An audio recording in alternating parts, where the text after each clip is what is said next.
핵심 이론 공사, 전자껍질과 전자배열. 이 파트는 감히 제가 말씀드리건데 화학분석 기능사의 전체 내용 중에 가장 어려운 부분 중에 하나다. 깊이 들어가면 진짜 끝이 없습니다. 네, 이게 양자역학하고도 연결이 돼서 굉장히 어려워요. 그래서 화학분석 기능사의 범주 안에서 설명드리는 것으로 가름하고 간단하게 문제 풀 수 있게만 만들어 드릴게요. 네. 우선은 이제 전자껍질과 주양자 수가 처음에 나왔죠. 주양자 수에 따라서 이제 전자껍질이 결정이 되고요. 전자껍질이 한 개일 때, 네. 그러니까 주양자 수가 1일 때 K 껍질, 그리고 주양자 수가 이제 2일 때 L 껍질, 주양자 수가 3일 때 M 껍질, 그리고 4일 때 N 껍질, 5일 때 O 껍질, 이렇게 구성이 된다고 보시면 돼요. 그래서 주양자 수에 따라서 네, 전자 껍질이 결정이 된다라고 이해하시면 됩니다. 자, 오비탈과 최대 수용 전자수. 오비탈은 자, 영어로 orbit이 이제 궤도잖아요. 궤도. 그래서 오비탈이라고 하면 그 전자가 원자핵 주변을 도는 그런 궤도의 어떤 그 모양, 경향성에 따라서 총 4개로 나눠져 있는 오비탈에 대한 어떤 개념이라고 생각하시면 돼요. 이게 무슨 얘기냐면 오비탈은 S오비탈, P오비탈, D오비탈, F오비탈 이렇게 총 4가지 종류로 구성이 됩니다. 각각 모양이 조금씩 달라요. 그래서 S오비탈과 P오비탈과 D, F오비탈의 모양이 조금씩 다른데 얘네가 그 전자가 배열되는 순서가 1s, 2s, 2p, 3s, 3p, 4s, 3d, 4p, 5s, 4d, 5p 이런 순서대로 전자가 차들어갑니다. 이 각각의 오비탈 안에는 총 2개의 전자씩 차들어갑니다. 무슨 얘기냐면 1s면 위에 거, 밑에 거. 이게 파울로 베타 원리이거든요. 네. 네. 아무튼 이렇게 순서대로 전자가 플러스 마이너스 하나씩 이렇게 차들어가는 거예요. 밑에 이제 좀 그 전자 껍질과 오비탈의 관계를 좀 보면서 설명을 조금 더 자세히 드리자면 자, 전자 껍질이 주양자 수가 1일 때 K 껍질이죠. K 껍질은 오비탈이 하나밖에 없어요. S. 자, 전자 껍질이 2개일 때, 그러니까 주양자 수가 2일 때는 이제 전자 껍질이 L인데 이때는 오비탈이 S 오비탈과 P 오비탈이 같이 되어 있는 상태입니다. 그리고 P 오비탈이 총 3개의 오비탈의 수를 가져요. 그래서 오비탈의 총 수는 요거 1개, 그리고 요거 3개 더하면 얼마죠? 총 4개예요. 네.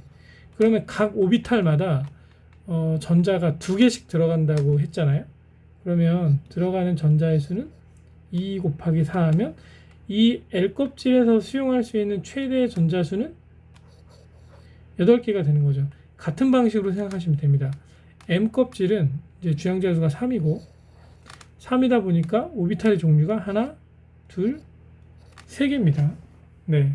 그리고 각 그 오비탈의 수는 S가 1개, P가 3개, D는 5개입니다. 그러면 요 3개를 각각 다 더하시면 총수가 9개가 되는 거잖아요.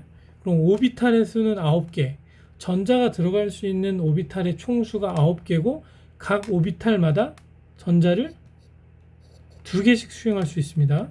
그래서 최대 수용 전자수가 18개가 되는 거예요. 네. 이걸 좀 다르게 설명을 좀 하자면 좀 이제 나누어서 예를 들어 D 오비탈 같은 경우는 네. 오비탈의 수가 5개니까 여기에 총 2개씩 전자를 수용할 수 있으니까 D 오비탈이 수용할 수 있는 전자의 총수는 10개인 거죠. 같은 방식으로 p 오비탈이 수용할 수 있는 전자의 총수는 6개인 거예요. s 오비탈이 수용할 수 있는 전자의 총수는 2개입니다.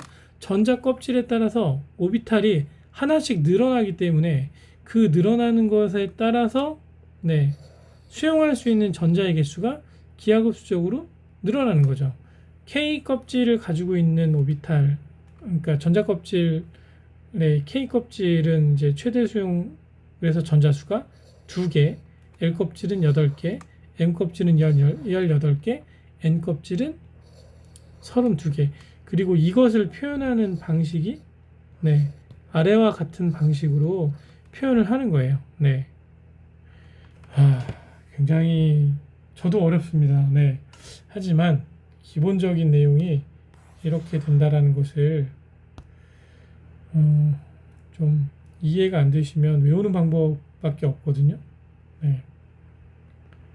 최대한 이해하실 수 있게 제가 조금 더 좀 설명을 드리도록 하겠습니다. 그래서 오비탈은 총 4개로 구성된다. S, P, D, F 이렇게 된다.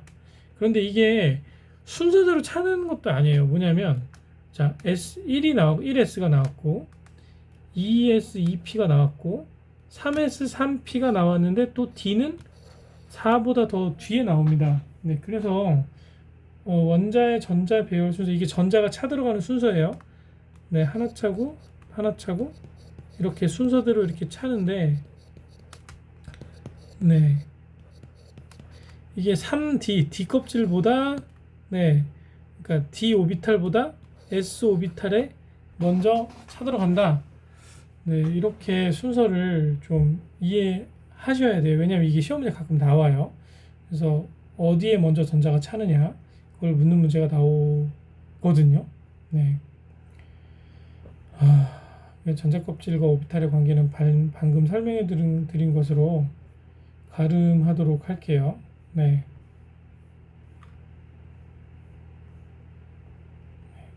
자, 그러면 문제를 한번 풀어보도록 하겠습니다. 자, 4-1번. 전자궤도 d 오비탈에 들어갈 수 있는 전자의 총수. 아까 d 오비탈은 5개라고 그랬죠. 각각 2개의 전자가 들어가죠. 그럼 몇 개죠? 10개입니다. 그래서 답은 3번이에요. 원자 번호가 26인 철의 전자 배치도에서 채워지지 않는 전자의 개수. 얘는 자 26을 이제 전자 껍질에 따라서 순서대로 이제 나열을 하셔야 되는데요. 그래서 이 순서를 좀 어느 정도 암기는 하셔야 돼요. 뭐냐면 1S 다음에 2S, 그 다음에 2P가 차고요. 그 다음에 3S, 3P가 차고, 그 다음에 3D가 아니라 4S가 차고 3D가 찬 다음에 그 다음 뭐가 찰까요?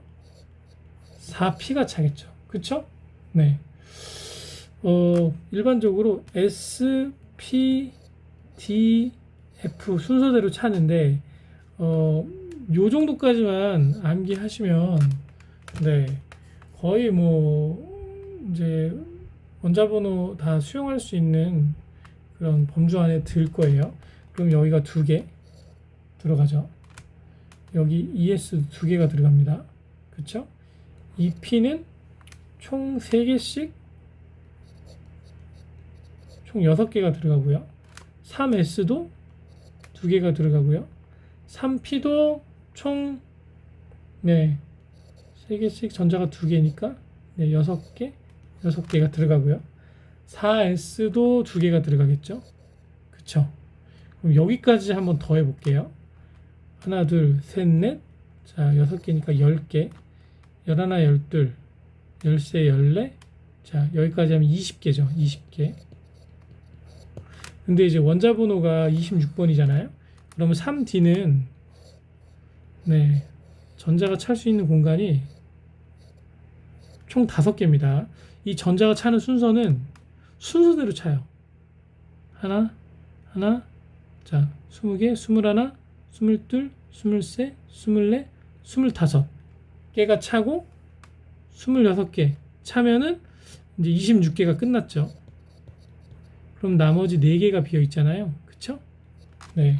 그래서 4-2번 보면 채워지지 않는 전자의 개수는 총 몇 개다? 4개.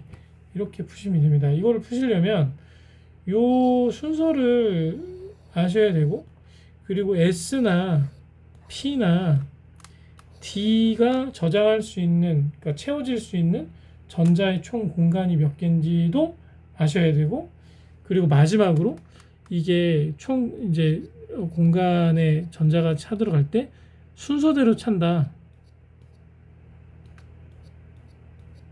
네. 요거까지 아셔야 문제를 푸실 수 있습니다. 네. 어렵습니다. 저도 어려워요. 네. 자, 4-3번 보실게요. 원자의 K 껍질에 들어있는 오비탈. K 껍질은 주양자 수가 1일 때, 네, 하나죠. S 하나. 네. K 껍질 다음에는 이제 L 껍질이죠. L 껍질에는 S와 P 들어있고요. 자, M 껍질에는 S와 P, D 이렇게 있고요. N 껍질에는 S와 P, D, F 이렇게 있습니다. 어렵죠. 저도 어려워요. 자, 4-4번 보시겠습니다. 나트륨 이온의 전자 배열에 해당하는 것은, 나트륨은 기본적으로 지금 이 플러스니까 마이너스 하나가 날아간 거죠. 그래서 나트륨의 원자 번호가 11번인데, 네, 플러스니까 하나 날아가서 이제 10개를 전자를 채울 수 있는 전자 배열을 찾으시면 돼요. 그래서 S가 여기가 2개고, 여기도 2개고, 자, 여기는 6개잖아요. 다 더하면 총 10개 해서 답은 1번이에요. 이 위에 거를, 네, 더하시면 돼요. 예, 2P의 4라고 하면, 네, 원래 P가 6개 차야 되는데, 하나, 둘, 셋, 4개만 찬 거예요. 2개는 안 찬 거예요. 그렇게 이해하시면 됩니다. 답은 그래서 1번이죠. 1-3 화학 결합. 핵심 이온 01 이온 결합. 이제 루이스 기호가 나오는데요. 루이스 기호는 원소 기호 둘레에 이제 중요한 건 이제 원자과 전자를 표시했다라는 거예요. 원자과 전자를 이제 점으로 표시한 이제 기호를 의미를 합니다. 그래서 주적 원소를 기준으로 루이스 기호를 표현한 것을 이제 보면, 얘는 원자과 전자가 하나죠. 그래서 얘는 2개, 3개, 네, 해서 총 8개까지 옥텟 규칙을 완성하는 8개까지 이렇게 표시를 할 수가 있어요. 그래서 A라는 곳에 원소명을 쓰면 그 원소의 원자과 전자가 몇 개인지를 우리가 알 수 있는 편리한 그런 기호라고 보시면 돼요. 자, 이제 이온 결합에 대해서 말씀드리겠습니다. 이온 결합은 양이온과 음이온이 정전기적 인력에 의해서 결합한 상태를 의미를 하고요. 다음과 같은 특징을 지닌다고 합니다. 자, 고체 상태에는 전기 전도도가 낮다. 하지만 수용액 상태에서는 전기가 잘 통한다. 네. 물속에 들어가면 이온 결합은, 네, 이렇게 분리되거든요. 그래서 전기를 잘 통하게 하는, 네, 역할이 있다라고 보시면 되고요. 굉장히 결합이 강합니다. 결합이 강하니까 그 강한 결합을 끊어뜨리기 위한 어떤 그 녹는 점도 상당히 높다. 네. 결정이 매우 단단하지만 충격에는 약합니다. 네. 그런 특징을 지니고 있어요.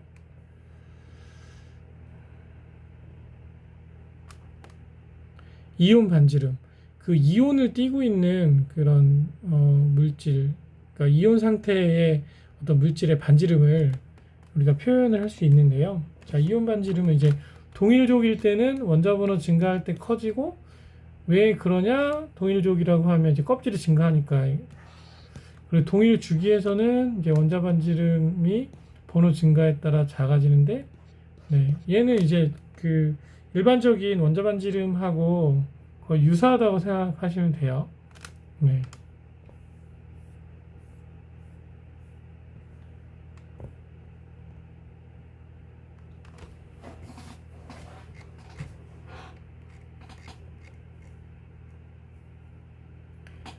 핵심 예제 보시겠습니다. 1번 이온 결합 물질의 특성에 관한 설명으로 맞는 것은. 보통 이온 결합은 결합력이 굉장히 강하다고 했죠. 그래서 이제 용해가 잘 안 되긴 하는데, 이제 이온 결합 자체가 이제 극성 결합을 띠고 있어서 극성 용질을 넣으면 또 잘 녹습니다. 네, 이 분자 간의 결합을 끊는 역할을 이제 극성과 극성은 서로 잘 반응을 하잖아요. 그래서 극성 용매는 이제 잘 녹는 특징이 있다라고 보시면 돼요. 답은 1번입니다. 다음 중 녹는 점이 가장 높은 이온 결합 물질은 무엇인가?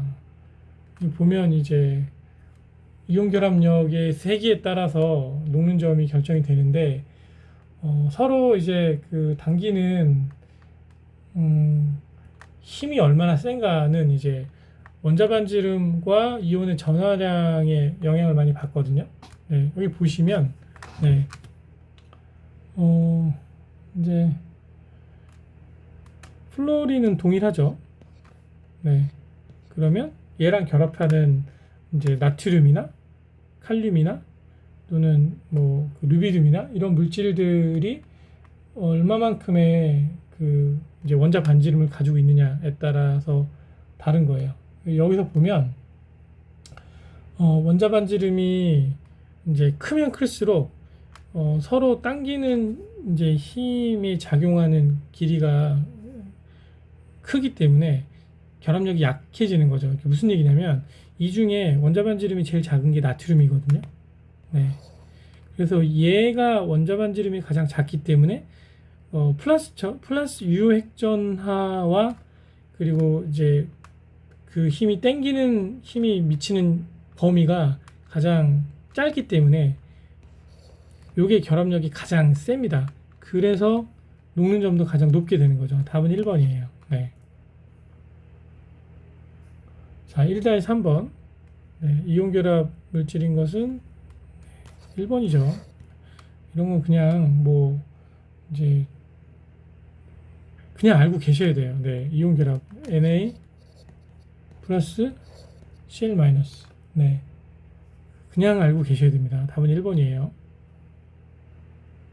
이온 결합에 대한 설명으로 틀린 것은. 이온 결합, 네, 아까 말씀드린 것처럼 원래 잘 안 녹는데, 그러니까 고체일 때 잘 안 녹고, 이게 액상으로 들어가면 또 녹는데 액상으로 들어가면 녹는다는 것 자체가 물도 극성이기 때문에 물에 들어갔을 때 이온 결합도 극성이기 때문에 잘 녹는 거예요. 그래서 이온 결정은 극성 용매에 잘 녹아요.